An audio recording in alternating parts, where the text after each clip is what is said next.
I'm pleased to have this opportunity to introduce Lisa Klein from Syncreon, who I met in June of this year. So I haven't known her long, and then learning about her background, we've had several meetings. I thought she was perfect. If you came to this academy hoping to be in supply chain management and global management, she has had the career that somebody with that sort of interest would have. I mean, it's been broad in scope. She's been in a lot of different sectors. She's also been in small companies and started things up to very developed industries, and she's been all around the world. And anytime you reach out to her, if you happen to become her mentee, you're probably going to get a text, and she's in Europe or she's in Asia right now. So she's living a global supply chain life, even as we speak. So thank you for joining the group in the back, and joining the board. And please welcome Lisa for her keynote presentation. Thank you. Thank you. You know, when I was first talking with Dr. Garcia, and he was explaining to me about the academy and you know what it does and the opportunity that it affords all of you, I thought to myself, my goodness, you know, I wish I would have had something like that when I was going through university. And when I went to Michigan State, I was one of the inaugural classes in a program. Well, that really worked, yeah. That inaugural thing in a program called Material Logistics Management, and it was very similar to this, but nothing near the level of performance and credibility and integrity that this program has. I mean, it's just grown dramatically over the last 15 years or so. And I come from a background that's all supply chain. Essentially, I've been in, and I'll take you through that in a little bit. And I believe that supply chain is one of the most critical functions in a company. And I think that if you look at the last 5 or 6 years or so, it's really only been in that short amount of time where you're starting to see a lot more of the C-suite really understand how the supply chain can actually impact the business in a broader sense. And in most companies, and I use that term loosely, the term supply chain doesn't actually exist. The supply chain functions are actually sometimes very compartmentalized. You'll have a procurement organization, or you'll have a materials planning and logistics function, or you'll have an engineering function, and obviously manufacturing or manufacturing planning. And so it's the rare company that can actually look across all those and has the strategy to look across all those, or the business processes, to really architect a true supply chain performance. But in many industries, it really starts either in the procurement organizations or in the procurement and logistics functions. Sometimes logistics reports up into the procurement function, and sometimes it reports into the manufacturing function or manufacturing organization. So it really just depends.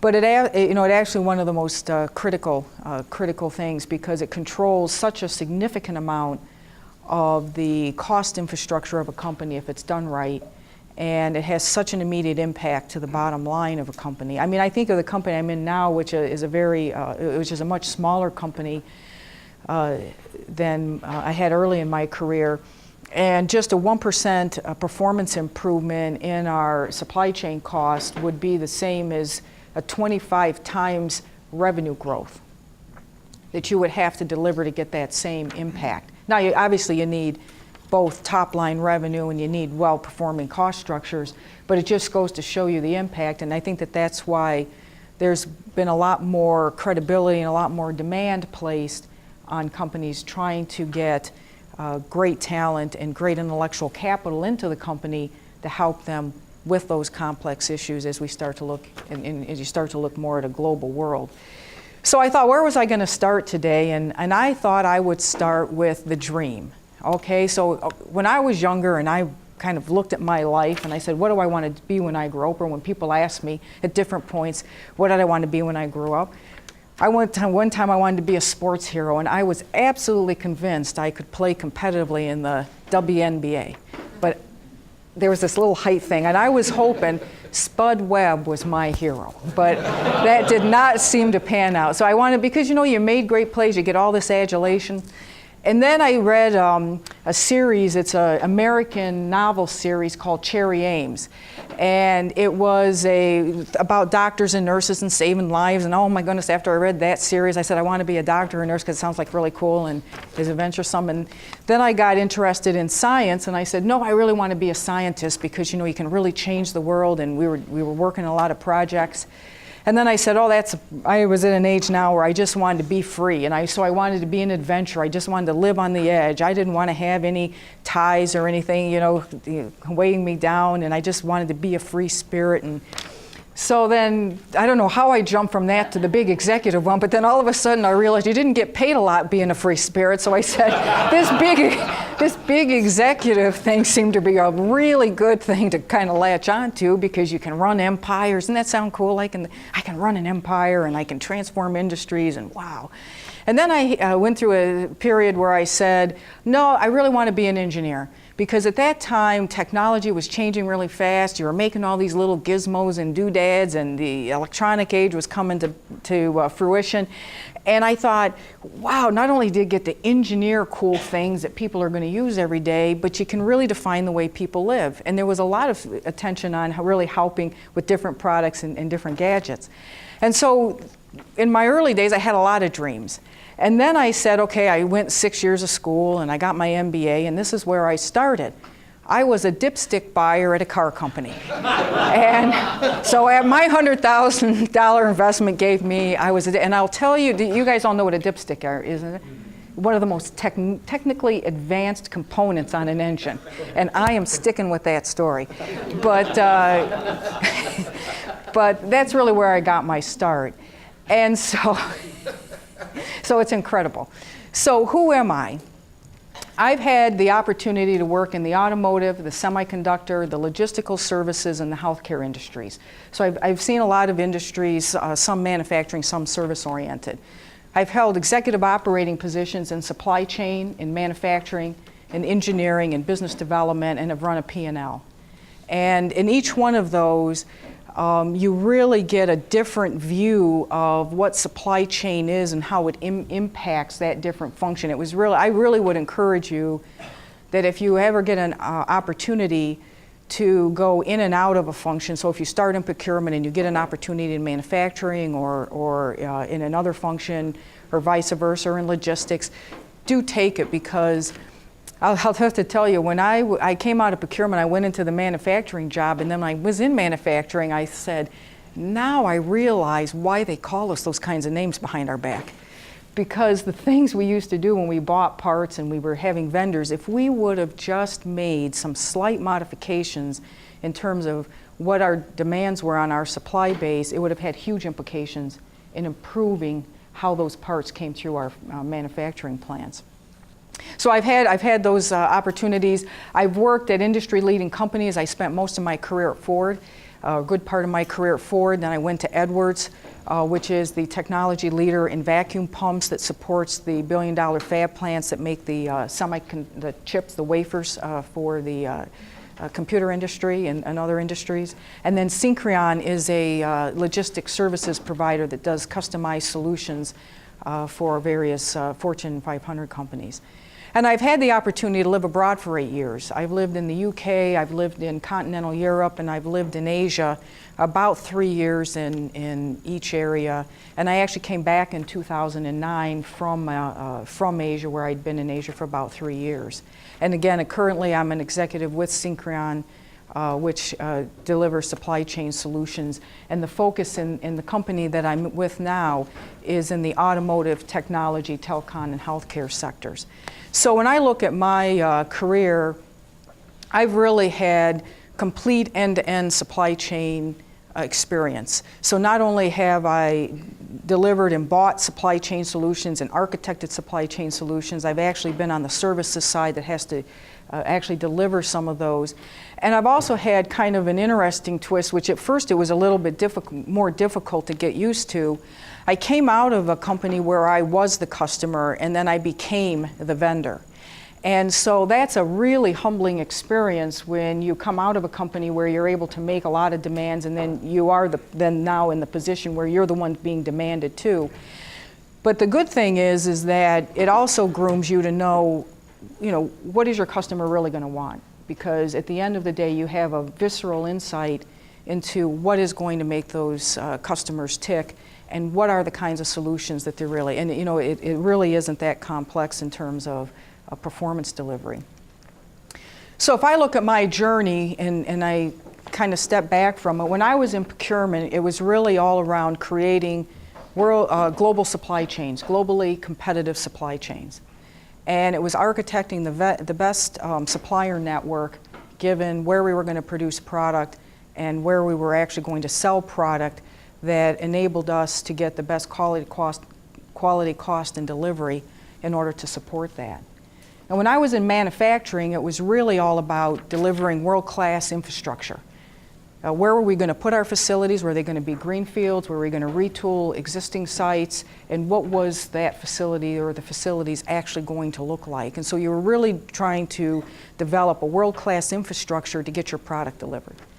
When I was in engineering, it was all around creating products that customers wanted. And so we spent a lot of time trying to understand either directly from the customers or from the marketing and sales organizations what our specifications need to be like, and then we had to develop a supply base or a supply chain that could actually deliver to the products that we needed to those specifications.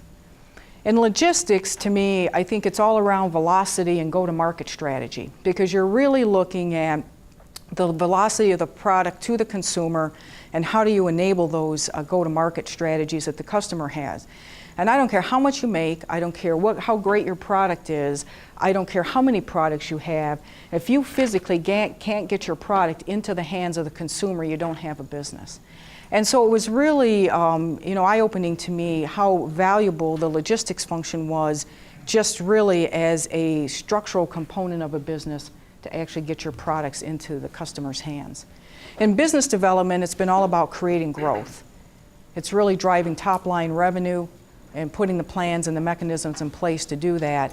And then with my P&L responsibility, it's really to create a thriving business that's profitable and that delivers what the customer wants. And one of the things that I've really learned over my career is this quote: "All progress belongs to the unreasonable man." And it really is the expectations that you're going to set. It's going to be what you're going to be tolerant of or not tolerant of. It's going to be your strength of conviction in terms of the initiatives and the projects that you think are important to move the needle forward.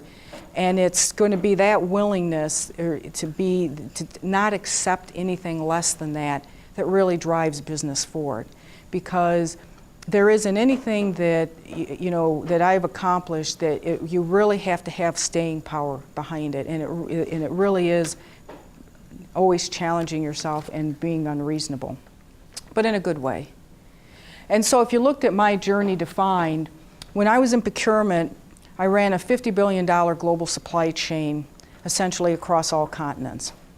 And as I said before, it was really architecting that supply chain against a backdrop of various markets coming up, some markets slowing down, where are you going to buy, how much are you going to import, how much are you going to export.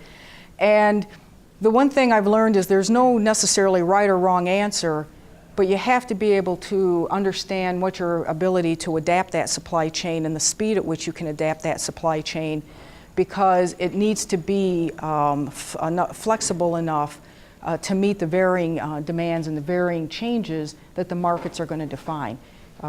China will come up, India will come up, Mongolia. Who said Mongolia? Mongolia is going to come up. We're going to have to figure out, not quite a brick country, but we'll have to figure out how to get there. But that's the dynamic that you're always facing, and then what is the right place to buy it. And if you guys ever get a chance to read a book, and it's been around, I think it's been out, I really hate to say it because I don't want to date myself, so I'd rather you just buy it and look yourself, but it's called Clock Speed. Have any of you ever heard of it? Clock Speed was a book that's written about the strategic view of your supply chain and what elements of the supply chain you want to control. And I remember one of the components of that was, do you have are commodities or the products that you're buying, are they either are they glacial in terms of how they change, or are they like kind of very, very rapidly? So you have to understand, do you have commodities that are nomadic, that have low barriers to entry and they can move with labor? So you can just, it doesn't take a lot, there's not a lot of investment in them, they're not capital intensive. You'll have other commodities that'll be highly capital intensive. Anything that is around your major metals industry, castings, forgings, those kinds of commodities are very capital intensive to make, and so you're not going to keep yanking them up and moving them around every time you find out that you're $1 less in some market. It's just some economics. So in procurement, we had the responsibility of the 50 billion global supply chain. When I was in manufacturing, I planned $36 billion worth of assets, and as I said before, the challenge in the manufacturing was, one, where do your plants, where do you want them, where do they need to be, what plants are you going to decommission and take offline because they're not either in the right places or they're not at the right cost structure, and the third thing is, what ones are you going to retool? And one of the things that we really started working on was bringing supply chain disciplines into the manufacturing world when we started to look at concepts like simplification and standardization and commonization of components, so that you could develop capital infrastructure that if you put a plant up, instead of taking you 11 months to build a plant, could it only take you 7? Well, to only take 7, you have to have a lot more standardization in the elements, in the construction elements of a facility.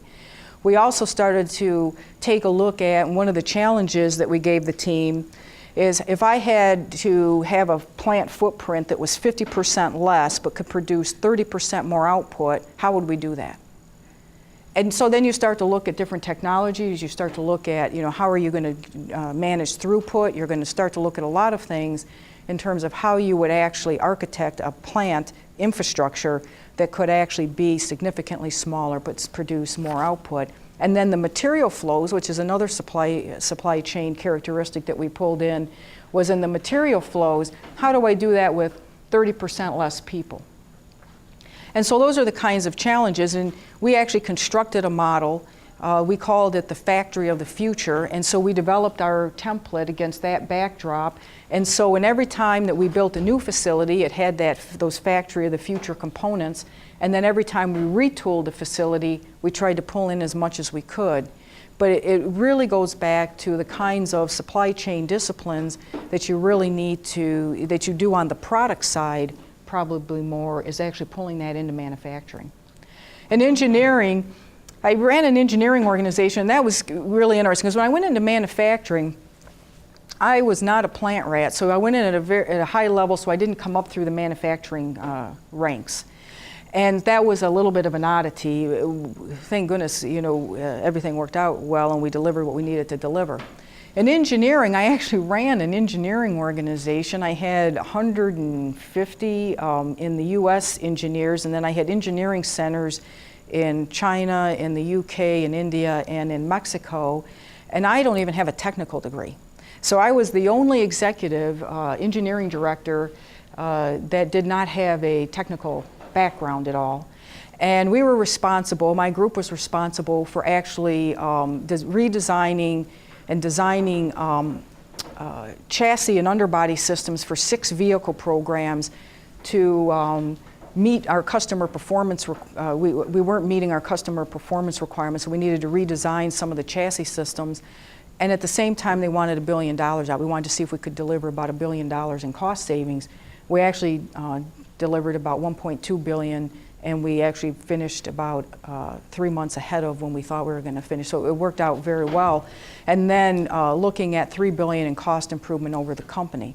So I don't know, Paul, maybe you mentioned it, taking risks or going into other areas. Here's a thing where I've been in 2 assignments or had 2 roles where if you would have asked me if I would have ever been in manufacturing and engineering, I would have probably said not, because that's not my career. I mean, I was never groomed in those functions, but I wouldn't know what to do without them now, because when I went into P&L, you've actually run essentially all the organizations that you would have for a P&L.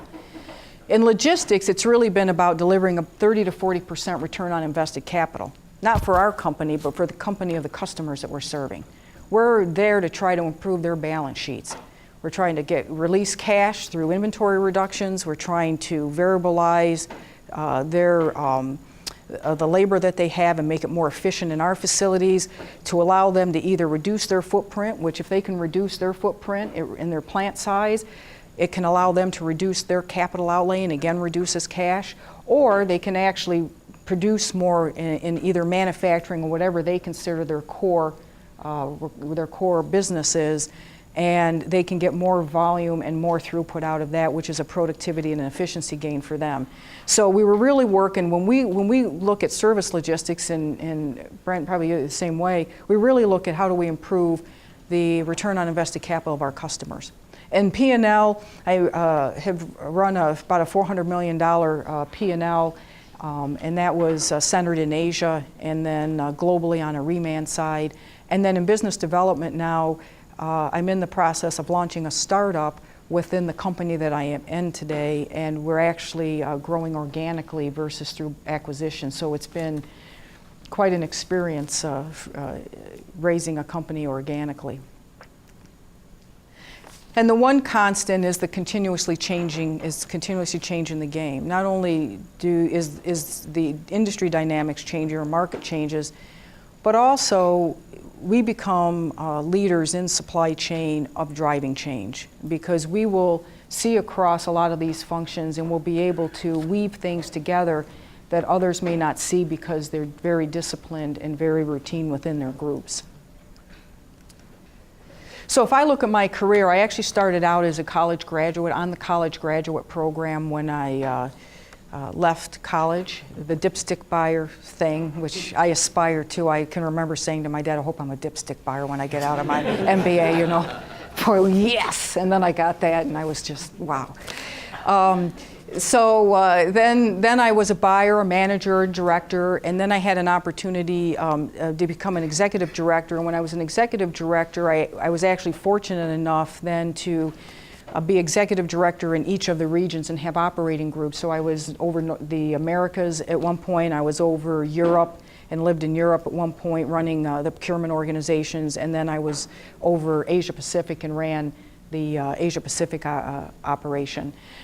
And then I left Ford, and I had an opportunity at the time to take an equity investment in a company called Edwards Vacuum, and I became their corporate director and had P&L responsibility for Asia Pacific production and then global remanufacturing of these pumps, and then was able to actually cash out, which was good, and then I came back to the U.S. and am now with Syncreon as their executive vice president and running the P&L and the healthcare side. So, man, I've loved my life. I mean, I can honestly say that I have absolutely loved every single minute of what I've done. Now, I mean, some of, the day in and day out stuff kind of, up and down, but if you look at it in broad terms, really loved it. And I put in this little box, know your executive's agenda, because I think one of the key things that I learned early on is there's two reasons why I say that. One is when you go in and whether your boss or executive usually has an agenda he's trying to push or get done in the company. And so the more you can understand that agenda and help him deliver that agenda, it really helps to forge that trust and relationship with your boss, that he can count on you, et cetera. And it's really been a significant part of my career is helping my bosses get to where they need to get to, because when they get to where they need to get to, then they leave a place where I want to get to. And so it really works well in the food chain development. And then the other thing I really learned is, and when you're starting to say, okay, understand your boss's agenda or his, what's driving him through his boss, you almost have to think, it forces you to think a couple levels above yourself. And when you start to think a couple of levels above yourself, it really is making you grow, because you have to start to not say, okay, I'm doing this project today and they told me I need to get this done by Wednesday and I'm whatever it is. because now you're understanding and you're starting to put it in context and you're starting to see why it's important and why it's relevant, and it starts to actually develop you in a different level of capacity, and it starts to differentiate you from your peers. I put entrepreneur under there because I truly believe that regardless, to have a career, whether you are an entrepreneur in a smaller company, you are running your own company, or if you're in a big corporation, the people that do the best have entrepreneurial traits. And I don't mean traits like being extroverted. I don't care if you're extroverted. I don't care if you're more reserved, or you have more of a low-key demeanor. Irrelevant. Bright and brilliant people, regardless of your outward way that you engage with people. But entrepreneurial traits that I'm talking about, I think the two that are really key are the willingness to take risk and also the willingness to accept accountability. And in each one of these things, as you lead projects, as you lead efforts, as you lead teams, as you lead departments, as you lead organizations, it really is about, are you willing to take the risk on things that you believe important are to drive, but by the same token, you have to be a real leadership is about accepting the accountability and being willing to accept that accountability if adjustments need to be made or if you just don't get all the way there. And so you need to be able to step up to that. And I think I said it, we talked about it in one of the board questions.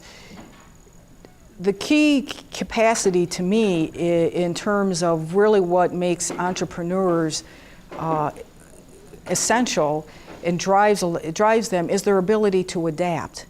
So it isn't a question about winning or losing or this worked or didn't work. It's just going to be, what is it going to look like when it gets to the end? And I'll give you an example, so it's easier, one that's really recent and near and dear to my heart, because you're taking a risk. You've sold something now to your leadership. And I was in the process, we were setting up a sales team and we were looking at a different sales approach with some external sales resources. And so I had selected a group that I wanted to go with, and I said, this is the people I want to go with, and we've entered contracts and everything with them. And very highly energetic, very competent, capable people, not as well positioned in the industry that we were targeting from a contact basis, but still very professional. Well, about 3 months into this, I said, well, they're really professional, but we're not, we're definitely not on the trajectory of where we thought we would be in terms of getting the level of contacts, the level of business to look at and review and stuff. And so I said to myself, this just isn't working as well as I thought it was going to work. And of course, you're out there because you've sold it, right? So then I'm thinking, in my mind, I'm thinking a lot of things I can't say in this room, but I said, okay, now what am I going to do, right? So I ended up looking at a different organization, a second organization, that had more contacts in the industry, not quite as polished, I thought not quite as polished. And I actually brought the second group in, which was not a small feat because I had to make it neutral to the company, so I had to renegotiate the contracts with the first group and do the carve-out so I could get the second group in. So I had to get all the contracts set. Now I've got, in some ways it's actually really, I got 2 groups now, and we've had a 60% improvement, a 60% increase in our contract rate and penetration. And so we got back. So to me it's about adaptability. Did I make a good decision or a bad decision initially? I don't know, I made a decision. The key isn't whether I was good or bad, the key is, am I moving in the right direction? Am I going to deliver the result I want to? And that's why I always say that one of the attributes is your ability to respond. And so I truly believe that having those kind of entrepreneurial characteristics are really key.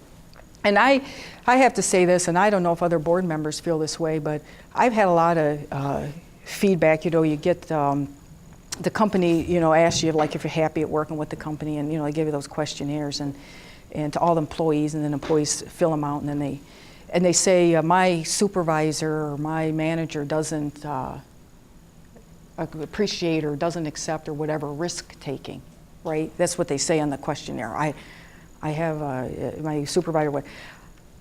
I have no paradigm of what that means, because to me, risk-taking is a personal initiative.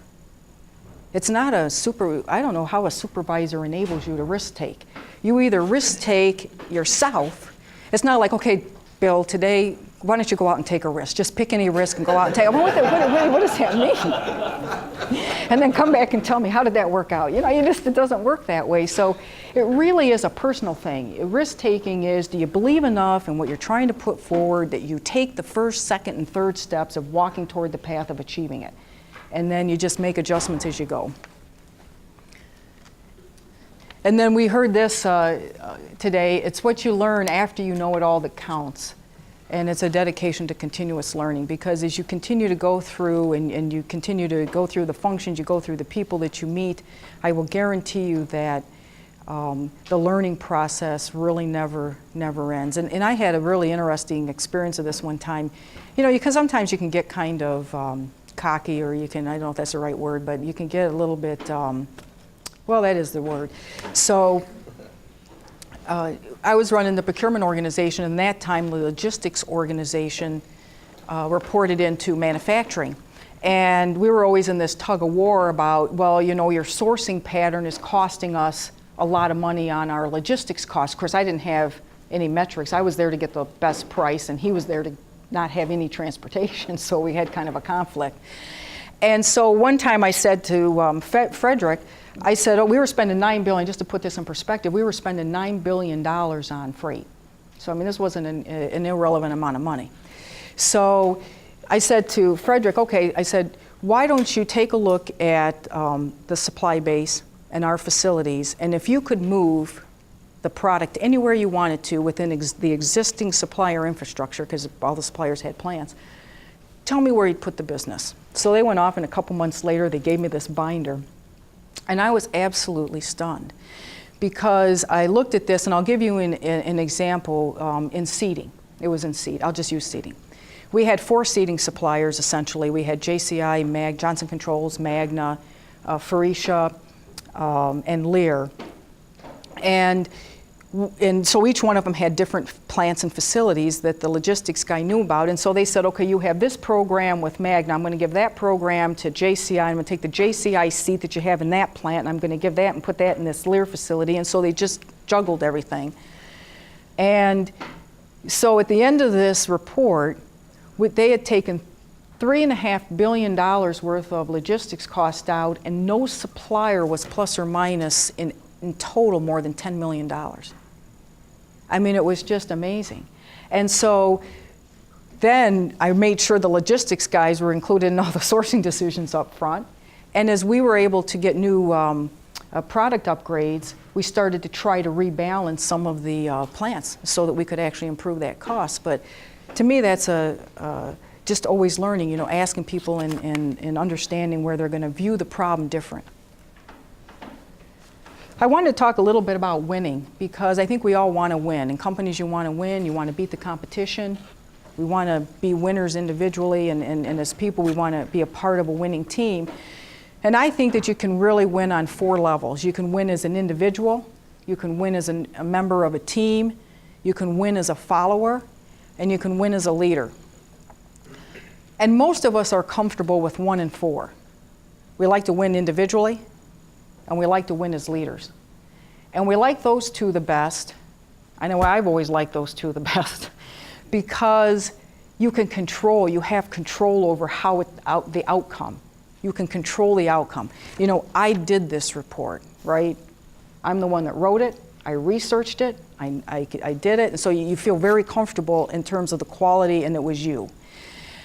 As a leader, you can control the elements of your team, and you can control the outputs, and you control, what you do. So you feel very good at that. As a team, it's a lot more difficult, because you have to share, right? So you're always having to share, and then it becomes more of a question: is the management team going to recognize us all equally? Because then that becomes very critical, that the team is recognized. And very few of us like to be a follower. Say, wow, how did that happen? How did you win today? Well, I was just a really good follower. And man, did I do that following thing really, really well. I was just, the best follower of the whole group, and so it's really hard to say. But when you start to think about I like to term it your influence quotient. When you start to think about delivering your executive's objective, when you start to think about working with your peers in other functions to help deliver their objectives, because you'll be a component of other people's strategies, you start to win as a follower. Because you may not be the architect of the primary objective or the primary project or the primary strategy, but you need to really be a very good follower. And as you do that, you build trust, you build your sphere of influence grows, and you get a much broader ability to influence, or an influence quotient. And the reason influence becomes very important is because I don't care what level you are in the company, your ability to have direct control over physical resources or assets is going to be significantly smaller than what you will be able to influence. Your ability to influence in an organization will be geometrically more than what you could physically control in terms of those people. And so it is really important. And if you look at winning defined, I kind of look at it like this. When you come in and you're more junior in organizations, you really are coming in based on technical knowledge. I mean, most of you will go back into companies, you come out of companies, you'll go back into companies, and you'll be hired because people are hiring you for your technical capabilities, your skills, your ability to do strategy, your ability to think through problems, to actually get things executed. And then as you become more senior roles and as you're running organizations or departments or businesses, it really is more your collaboration skills that become more important than your technical knowledge. People will already know that you can technically do something, that you have the smarts, that you have the capability to do something, or you wouldn't have been in the senior role. So it really then becomes more of a collaboration. And the reason I say this is rarely can you affect, at a senior level, you can rarely affect unilateral action. And these are some of the projects, and so collaboration really becomes necessary. And so these are some of the projects or efforts or initiatives that I've led over my career, kind of a subset of them. And it just shows you, I mean, I was responsible for creating a Pan-Asia purchasing structure. I had 11 countries that I had to get this driven through, and 3 joint ventures, all of them legal entities. So all the resources were actually in those legal entities. And so you had to pull a whole region together where all of those resources you didn't control. You controlled them, but you didn't control them, right? And so you really had to collaborate with all of those and put the business processes in place and decide how you were going to architect their work and how their work was going to get done, the work products, the work standards, how the decision making was going to happen, but you had to do it with them. We was responsible for defining a 10-year plan for the manufacturing footprint. Well, you can't define a 10-year plan for a manufacturing footprint without your advanced engineering groups, without your strategy groups, without your finance groups, without your purchasing groups. It isn't a decision that manufacturing can just take within manufacturing. We moved a manufacturing footprint from the UK to Asia, so we picked up and we moved our footprint from the UK to Asia, and that required, again, engineering, purchasing, finance, manufacturing, the country teams, our legal teams. Again, it required a lot more than just the people in manufacturing. I had an opportunity to pioneer a procurement-run private equity program where we actually took warrants in our suppliers, and we were successful. We built up an $800 million portfolio. The portfolio was worth about $800 million, and it's been since cashed out and worked down. But that required us to really work with finance, cycle planning, advanced research, procurement, and the suppliers, and set up kind of more of a private equity investment banking kind of mentality, kind of group within that, because we were actually doing a lot of investment finance type of things. And then we launched a startup in a new segment, and of course that takes a lot of people. So essentially, as you drive greater and greater supply chain efforts and initiatives, it will require that level of collaboration. It just requires a greater level of collaboration. And so this was just one of the case studies that I thought I would walk you through. This was one where when I was at Ford, we had a joint venture in China with Chang'an. It was called Chang'an Ford. The joint venture actually had the procurement control. In the joint venture, you usually divide up in the various functional responsibilities. Chang'an controlled the procurement, and there was a real lack of trust to deliver true China costs. There was a real concern that Ford, that we would pollute their cost structure and destroy their local cost structure, because we would be bringing in suppliers and they would be talking to their suppliers and they'd be sharing this pricing data, and the local suppliers are way down here and our global suppliers were way up here, and they're going, my God, I didn't realize you'd be willing to pay that much. And so they definitely didn't want to have their local guys, and they forbade us. We didn't even know who their suppliers were. They refused to even give us their supplier list because they were so concerned about us damaging that cost structure. I had responsibility at the time for the Ford Asia program performance, so I mean, we had to get this thing delivered, and the teams weren't working well. The Ford teams and the Chang'an teams weren't working well, and we needed this joint venture to be successful, and the question was, how are we going to make it successful? And so at the 50,000 square foot, yeah, 50,000, you can tell I'm from manufacturing right now, the 50,000 foot view, and I can tell you how much that cost too, is we need a successful JV that's delivering structural cost improvement. I mean, that was the 50,000 foot outcome. And then landing the plane is really, how do we deliver tangible results? So we brought the teams together, we set a common goal, we used common work products, and I'm going to show you what those look like. We established a stretch target, and then we established joint accountability on the team, or with the team, to actually deliver that. And so what we basically agreed with the team is the outcomes. So we were going to select a number of commodities and determine if we could get to true China cost. ZBEs in this instance are zero-based estimates, and it's essentially a cost buildup. It's a cost buildup versus just getting a price. So it's a clean cost buildup. And so we established the team and the targets. We went through and we agreed a team process with the team. You know, we agreed the number of commodities and what they were going to be. We agreed how we were going to run. We agreed time frames in terms of how the data was going to flow. We brought in the right resources from product development, from quality, et cetera, into the process. And so we developed this process. And so what we basically did is we took a look at what the comparators were in terms of other programs, what the zero-based estimates were. We looked at the various quotes from the various suppliers and how they were coming in. And probably more importantly, we started to take a look at how are we really going to look at building a true supply chain infrastructure locally. So we were looking at what percentage of the product was actually coming out of the China market or being available in the China market. So obviously 100% is good. We wanted to know if we could get that technology, if we could get the raw materials, if we could get the investment meaning the tooling and the dies and everything to make the product. So it was really around, you know, how are we going to build a capable supply chain? And so if you looked at the outcome, we actually had 5 of the 8 parts that actually did better than expectation. 2 of the 8 parts were within 10%, and then we had 1 that was a little bit over. But at the end of the day, we actually did achieve success. We delivered structural improvements. We demonstrated value through the process because there was a physical result and it was a good result. But more importantly, we brought these teams together. We finally figured out how we could get the people working together, and we architected a codependency. We vetted capable local suppliers, and we restructured our global cost structure, and we built one team. We started to build the dynamic of one team in that joint venture.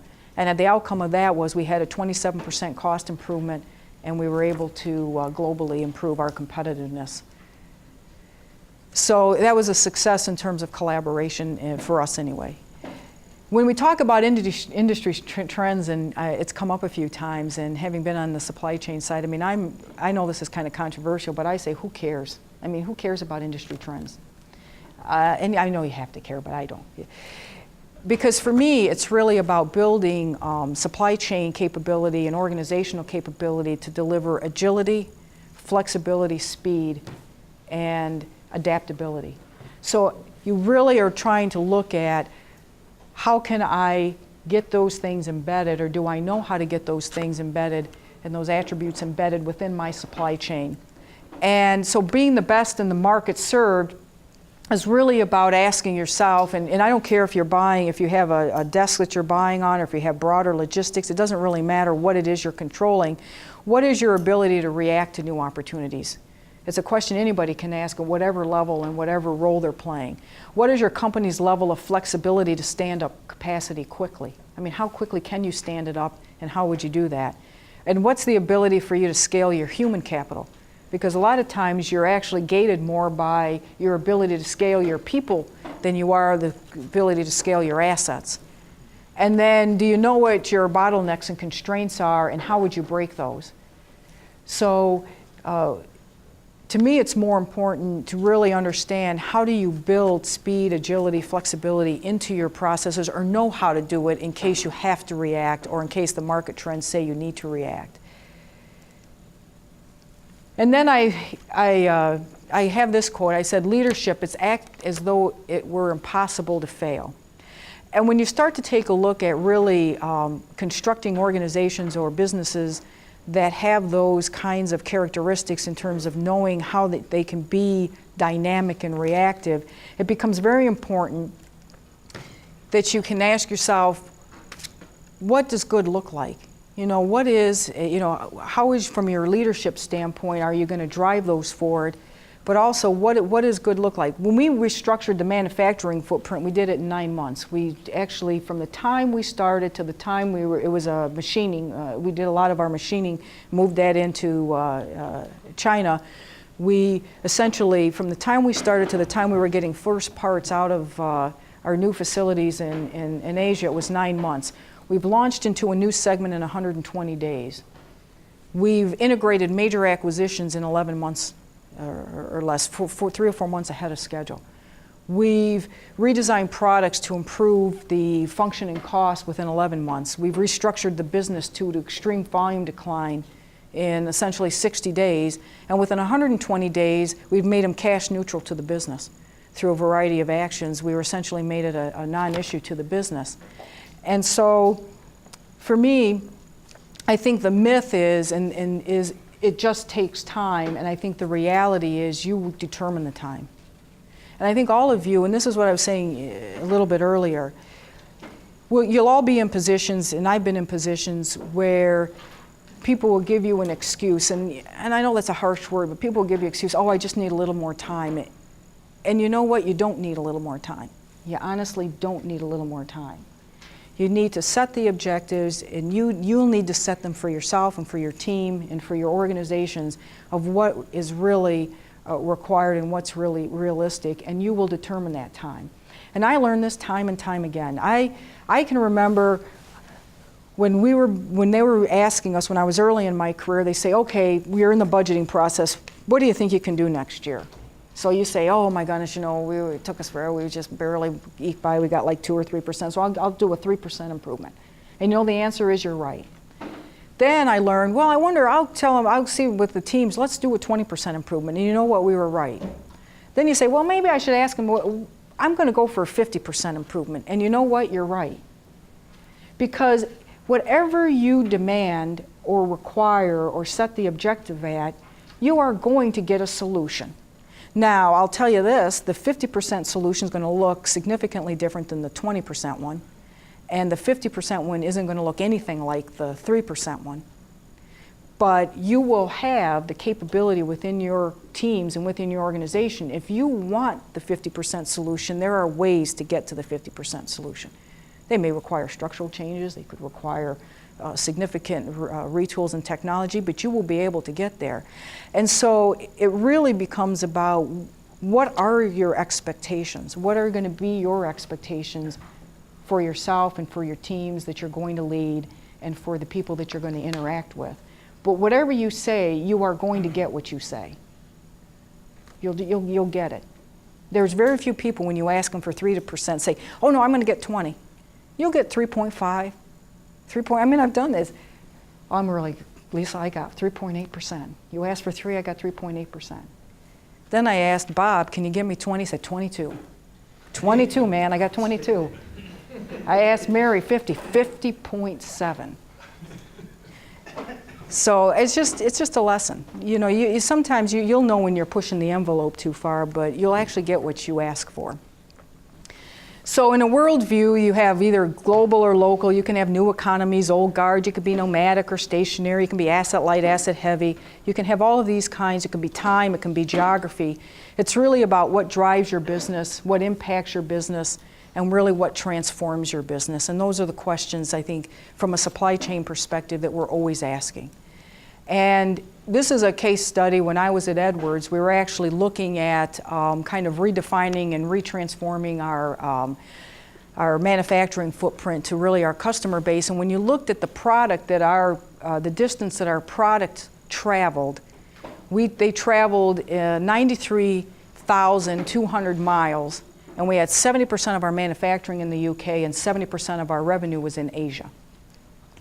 And so we actually revised the network, and we decided to put a facility in Asia. For the various sectors in the semiconductor industry, we decided to move a portion of the capacity into Eastern Europe. And with those two actions, we took essentially the product distance traveled to about 50,000 miles, or about a 52% reduction. And when we looked at our service operations or remanufactured product, we did slightly better, and we went down to about 49,000, just above 49,000 for a 56% reduction. And so in terms of the business transformation, we essentially aligned our manufacturing footprint with our revenue. We moved closer to the customer. We improved our lead time and response time by just under 80%. We saved about $52 million in cost, $27 million in cash, and we did it in 9 months. 2 months to plan, 7 months to move, and we were off and running. Is that good? Bad? I don't know. This is don't be afraid that this is really, I put this in because I'm living this right now. Don't be afraid to take a big step of one is indicated. You can't cross a chasm in 2 small jumps. When I came into Syncreon, my first role in Syncreon was I was head of corporate strategy and business integration. And in corporate strategy, I was responsible with working with the CEO to develop, how are we going to grow top line revenue? What should we be doing to generate revenue growth? And so we kind of did an assessment on various sectors, aerospace, healthcare, telecom, a bunch of sectors. Alternative energy, so we were looking at all those. And so I came in with a proposal, a recommendation, and said, well, I think we should really look at the healthcare sector. I think that's the one. So he goes, great, now you're the head of healthcare. So go out and launch your business and run your business. And so that's what I'm doing now. That's how I'm now the EVP of. So be careful what you recommend, because make sure you're going to want to run it someday, because you could actually end up running it. So we started into healthcare, and when we looked at it, we wanted to enter into a vertical with significant growth potential. It's the size of the market, or the segment, is equal to automotive and technology combined. It's about $1.2 trillion. And if you look on the med device side and equipment side, it's growing at just under a 70% compound annual growth rate a year. So it's got good growth. If you look in pharma, on the pharma and cold chain, or the biopharma side, it's growing well too, and cold chain is growing at about 2 times traditional pharma. And so internally we looked at, looking at the segment landscape in terms of what are the competitors out there, what's the competitive landscape, what are we going to be facing. We then looked at are our capabilities well positioned, so we looked at external views through market intelligence and internal views, and we said, are the service offerings that we have well positioned in this market, and would we have a defined value proposition? And we said, in this instance, we said, yes, we do. Then we said, what's the growth and sales strategy going to be like? So we picked 3 drivers to really make the decision, which was, what is the competitive activity in each one of those? What's the profit potential? And then what is the growth? Is it high growth, low growth? Is the profits high, low, whatever? And so then we architected a sales strategy against each one of those. And then we also went through a service delivery scenario where we took a look at all of the service solutions that could be provided to, let's say, here's a medical manufacturer, everything from inbounding to network engineering to distribution management to reconfigure, reversal. We went across and we said, okay, here's all the things that you could play in. Where are we? Where do we play? Where do our services fit? And then we made an assessment of where we would need to do either alliances or acquisitions to be able to build out capability. We also looked at where our current infrastructure would offer an advantage. So what services do we currently have in other of the sectors that we service in automotive, tech, or telecom that could be applied here? And then developed a business plan. And so this is, so what we basically did is we established the strategic plan in 60 days. We've stood up the sales force in about 120 days. We've acquired the critical skills and intellectual capital. We hired in critical skills in the first 90 days. We developed strategic partnerships, and we did some acquisitions, tuck-in acquisitions within the first 120 days. We had our first quotes in 50 days and our first business award in 7 months. And we're bringing our first operations online. And so it's been kind of a whirlwind and fun, but as I say here, it's really a journey in progress. And so I'm living the dream. All glory comes from daring to begin, and I truly believe that. And that's why I say you really just need to start. If you really have a strong conviction about something, just start, and you'll be able to make the adjustments, and you'll be able to get what you want to get. So I look at my dream. I'm going full circle. And I said, geez, I dreamt about making great plays, saving lives, changing the world for the better, living on the edge, transforming industries, redefine the way we live. And I can say that everything that I dreamed of, I'm living, I'm experiencing, I'm accomplishing in supply chain.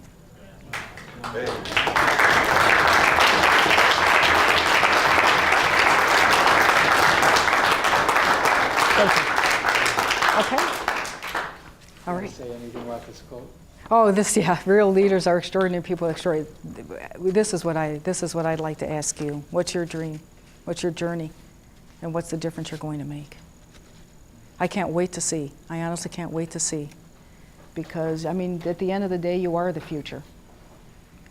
And you'll be able to take it 10 times better than what we've been able to do. Thank you. All right. How about another hand for Lisa?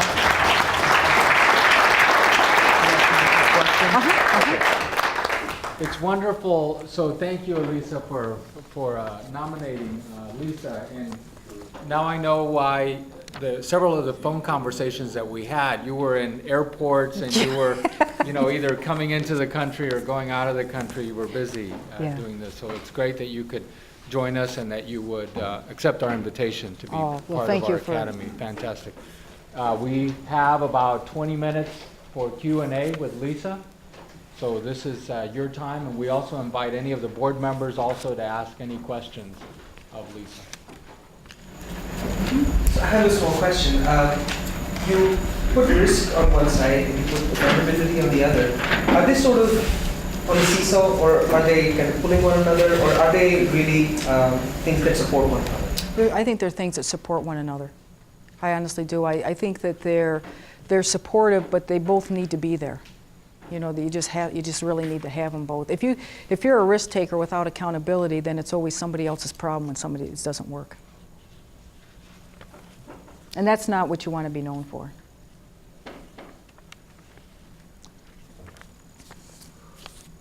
Yeah. Oh, yes. Thank you. I have the question.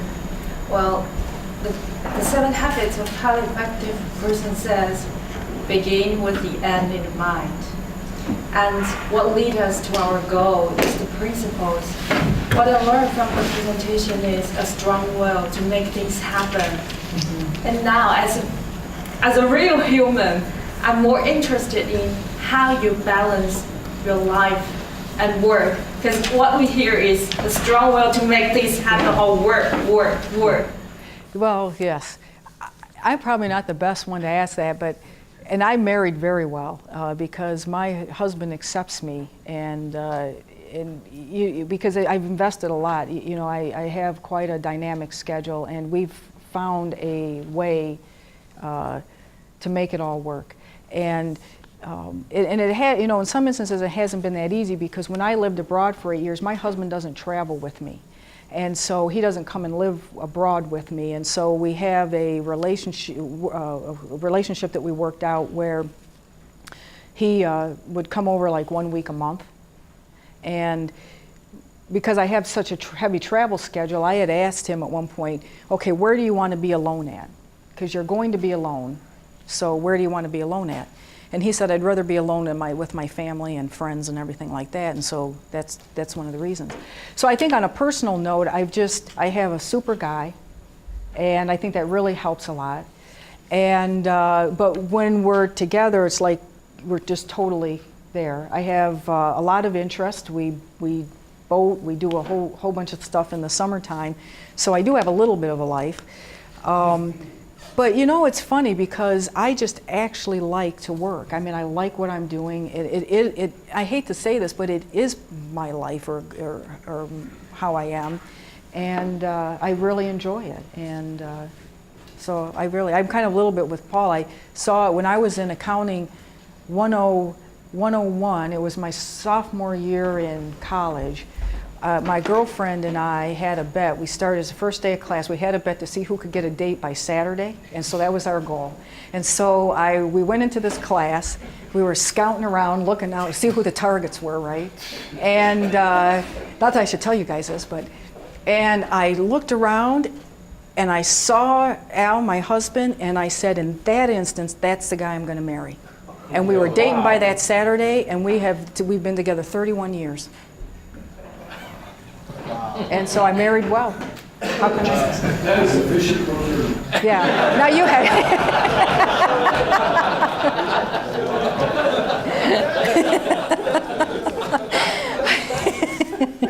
It didn't cost you anything. Didn't cost me anything. Cost him a lot, but it hasn't cost me much. Anything. The other thing is get a nice video. The technology now where you can actually, you know, have a little video thing on your computer. You don't know how valuable that is in distance, time and distance. You don't know how many clothes I've tried on or things I've shown on that little video camera and stuff. And I shouldn't go. Okay. Yes. Is there anything that you say now, I wish I would have had a work experience in this particular area? Is there anything you'd add to your list? You know, I think I would have taken rotations out of procurement sooner. I actually had opportunities earlier to lateral within the company into different functions, and I wish I hadn't waited so long, because I think the experiences that you get by moving into a different function are just phenomenal. And I actually think that I probably would have made the decisions to take some of the steps to actually go into general management or go into P&L sooner had I had that, if I would have done that. Okay, so my father works for Ford out of Chicago. And, Is he still working there? Yeah. Okay, well. Anyway, this was a while back. I'm not sure exactly what year, but he was sent down to Hermosillo, Mexico, for that plant to basically research why they were more efficient than the Chicago plant. And he found that basically it was the labor laws and things that were outside of their control that was the main driving factor. So my question is, how often, if at all, do you find that there are factors that are beyond your control, like international law, or just labor law and things like that? Or is there always opportunities that are going to be able to? I mean, I think there are always opportunities. I mean, when you talk about labor law and labor differences, it's usually around kind of work rules and different things that you can affect change. And, at a local level, you can do quite a bit if you have a good management union relationship. You can do local operating agreements, so there are opportunities. And I think you also need to put it in context of what the actual impact of that has, because when you look at labor as a component, let's say at Ford in an auto facility, an auto company, the actual labor costs run about 9% or 7% of the total cost of the company. So while it's an important fact. It isn't what's going to drive necessarily the total output of whether you're going to be efficient or not. But I think you can always find solutions, and I think there are always ways to improve. And sometimes it was actually easier for us to get things done at a local level than actually through national agreements. But there will be restrictions. You know, there will be some things that you just have to deal with. Yeah. As you look at some of the trending of working internationally over the course of your career, how have things like the interplay with regulation or greater integration of governments in these different areas, have you seen significant changes that have been emerging in what it looks like to operate internationally? I think it has more of an impact on the actual legal entities, the sales structures of the companies that you're doing business in those markets or those countries. When you're doing kind of internal, when you're buying or setting logistics supply chains and things like that, other than taxes and tariffs and things like that, you really don't have that many constraints on you. It's more operating at a legal entity level.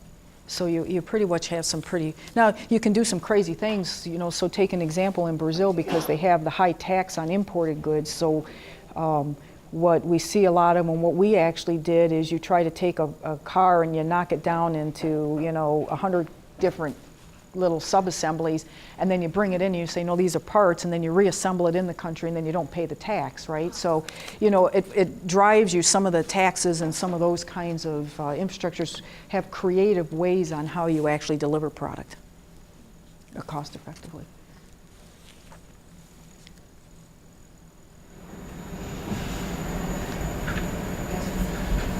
Earlier you discussed knowing what your boss's agendas were and helping him accomplish his agendas, Right. or her agendas. To what extent do you do that in chance of harming your own agendas, or not working towards your own agendas? Well, you know, it's interesting. It's an interesting question, because I'm trying to think. A lot of times when it's saying what is your agenda is already is usually to advance the organization and advance the capability of an organization, and so most of the things that you would be promoting or recommending are to do that.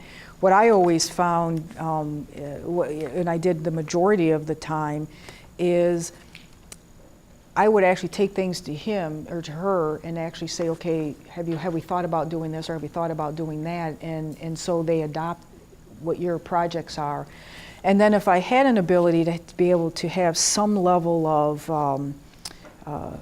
kind of unilateral control, I would maybe do a pilot, or I implement some of the elements, or implement the elements of what I was going to propose. And so I would say, okay, we've done this in this small and we have these kinds of results. Is this something that you would want to take across a wider organization, or you think we could take across a wider organization? So you'll always have an ability to do a few things on your, you know, do some things on your own and then raise them up, or you just say, okay, here's some ideas. I mean, most of the time, if executives are pretty open, they're looking for ways to make the business better, and they really. I can't remember if it was Paul, you or Jack, or one of you said that, you know, the leadership really tries to pull those kinds of things.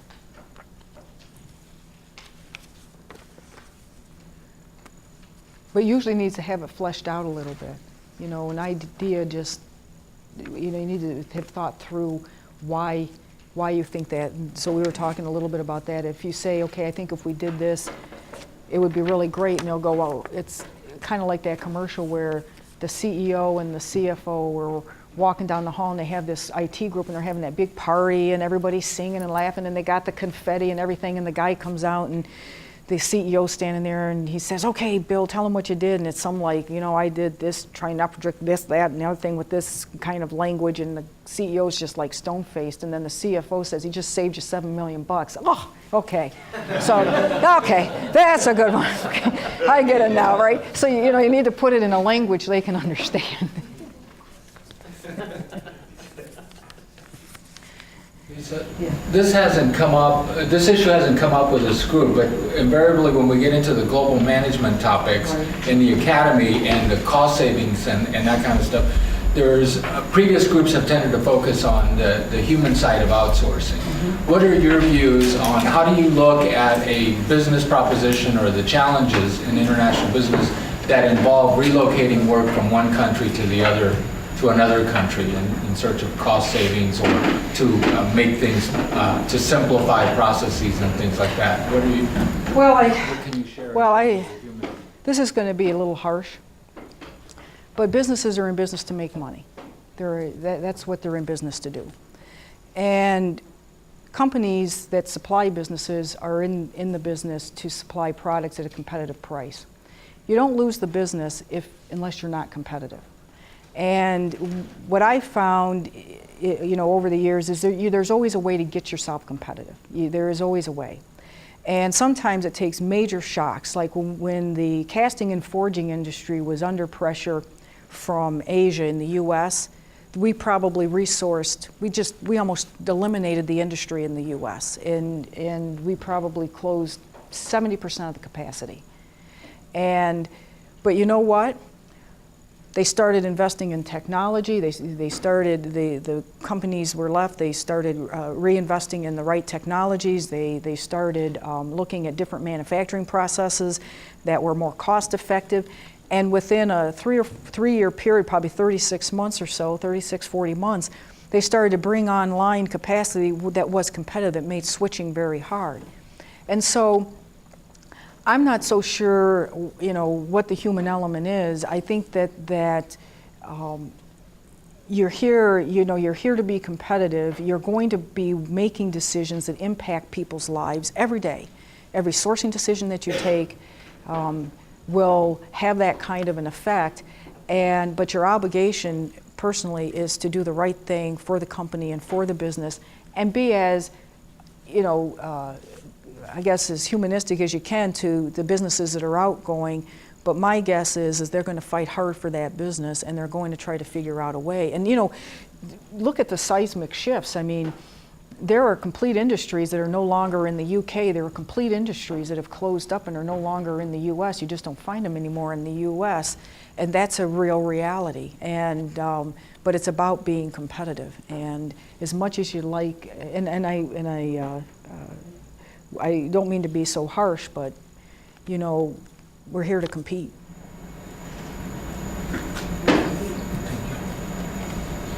Kind of a follow-up to that, I mean, you mentioned that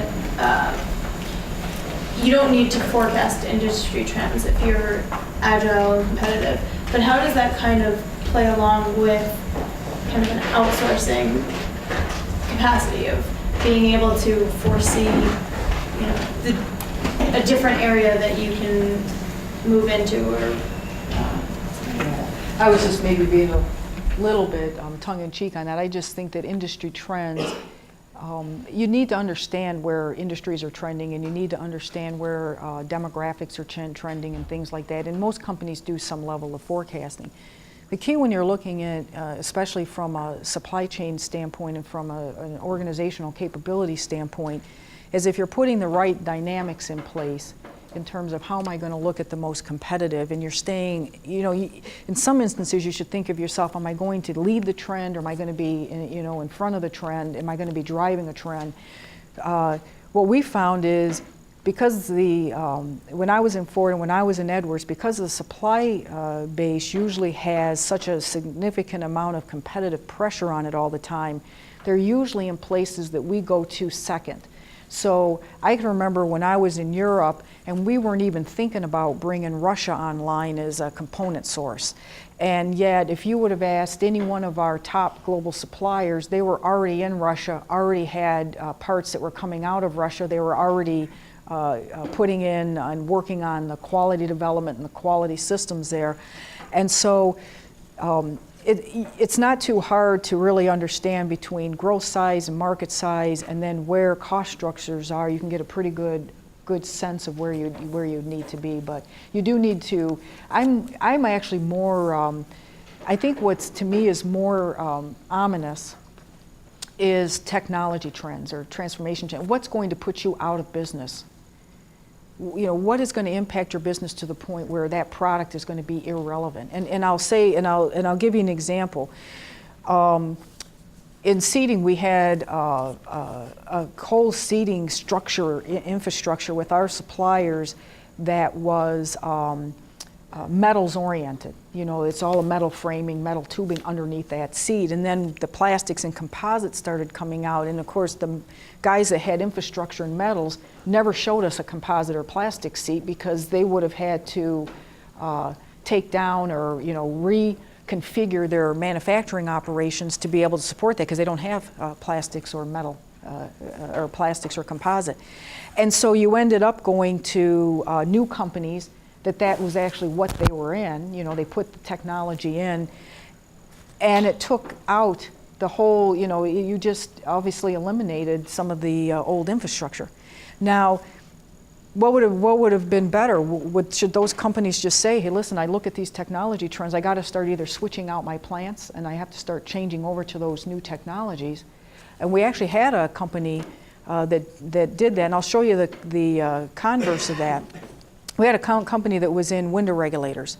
And in window regulators, it was a metals-based industry too. In window regulators, when you roll up the window, or either power or manually, it's the ratchet system that actually moves the glass up and down. And so we had this one company, and they were coming out with new plastic kind of regulator mechanisms. And the company that we were dealing with came in to see us and said, they were like 27 or 32% uncompetitive now because the plastics technology was that much more efficient.